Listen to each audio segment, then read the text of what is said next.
Good morning. In the last lecture, we had seen the theoretical part of internal rate of return. Today, we are going to solve a problem of internal rate of return. Internal rate of return. Initial investment of a project is rupees 60,000. Life of asset is 4 years. Estimated cash inflows are 15,000, 20,000, 30,000, 20,000. Calculate internal rate of return. In the last lecture, I had given you the steps of calculating IRR, and the first step in that is to calculate PBP period, payback period. We will start with the same step first. First of all, we are going to calculate a fake payback period. Fake payback period means not original. Fake payback period, and the formula for fake payback period is initial investment divided by average annual cash inflows. The initial investment in project is of rupees 60,000.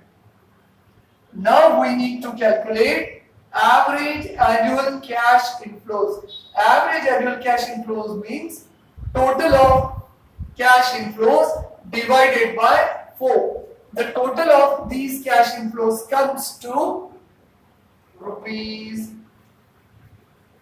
85,000. 15,000, 20,000, 30,000 and 20,000 comes to 85,000 divided by how many years? 4 years. And the average comes to rupees 21,250. We need to divide this initial investment with rupees 21,250, and the calculation after division comes to 2.823 years. Now this is known as fake payback period, and this is the first step to calculate IRR. Now what you need to do is you need to see this 2.823 in annuity table. We need to see this 2.823 years in annuity table. Annuity table is tomorrow I will give that annuity table on your group. You need to refer this 2.823 in annuity table. This 2.823 in the annuity table of present value factor lies between two discounting factors that are 14%, and for the present value factor for 14% is 2.914 and 15%, and the present value factor for 15% is 2.855. In the line of 4 years. It means we need to refer this 2.823 years in annuity table, present value factor of annuity table. It lies in between 14%. For 14% it is 2.914 and 15% 2.855 in the line of 4 years. Once we get this 14% and 15%, now we need to go to the second step. We need to calculate positive NPV and negative NPV. The method for calculating net present value is the same. You need, if you don't know it, you need to refer my net present value lecture. Solution, second step. This is the first step and this is second step. Calculation of net present value. For that, we need to prepare a short statement. Here, cash inflows. First year, second year, third year and fourth year, 15,000, 20,000, 30,000 and 20,000. Now, first of all, we need to take 14% present value factor at 14%, and you know to calculate present value factor. Even if you don't know this, you can refer my present value factor video. Next, the present value factor for year 1 comes to 0.877, for second year 0.769, third year 0.674, fourth year 0.592. We need to multiply in the fourth column, second column into third column, and the figures comes to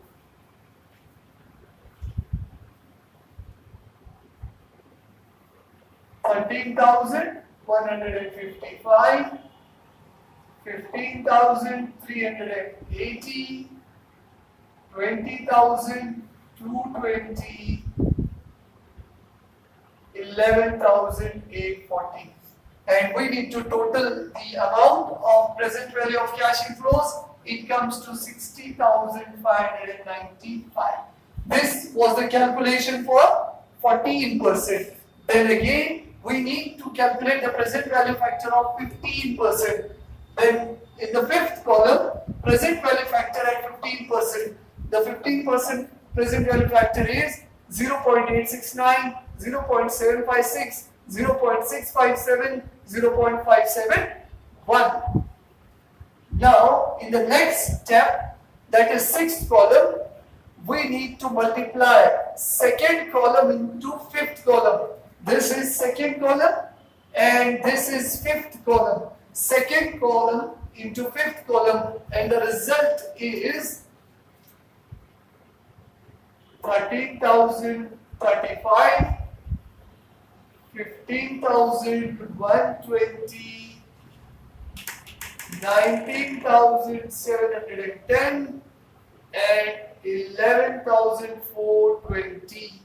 Next, we need to total the present value of cash inflows, and it comes to 59,285.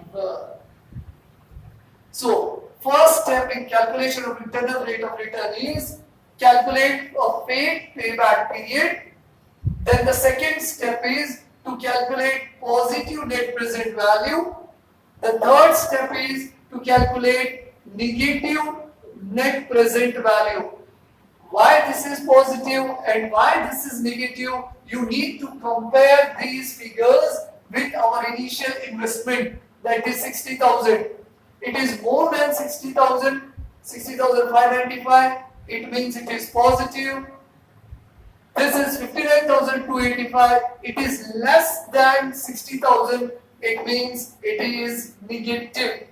Now, in the fourth step, we need to apply the formula of internal rate of return, and the formula for internal rate of return is lower rate plus present value factor at lower rate minus cash outflows divided by present value factor at lower rate minus present value factor at higher rate into difference in percentage.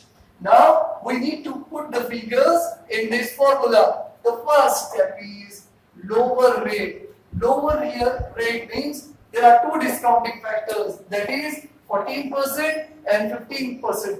Which is lower one? Obviously 14%. 14% plus present value factor at lower rate. What is the present value factor at lower rate? And this is the present value factor at lower rate, that is 14%.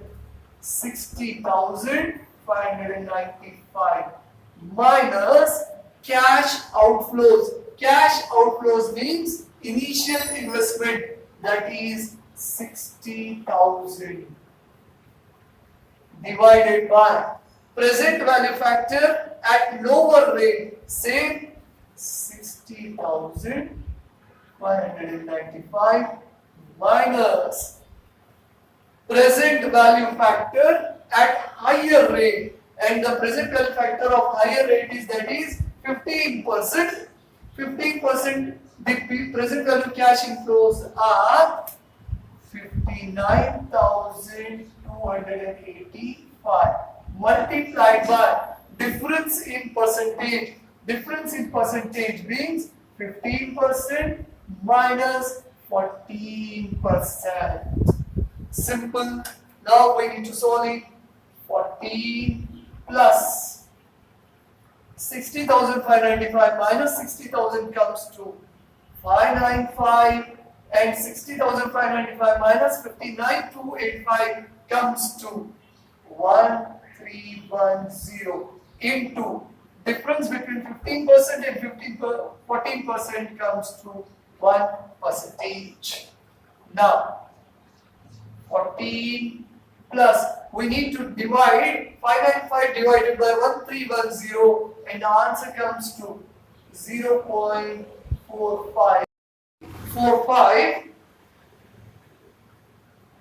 After when you divide 595 divided by 1310, the answer comes to 0.45 into 1. The answer comes 14 plus 0.45.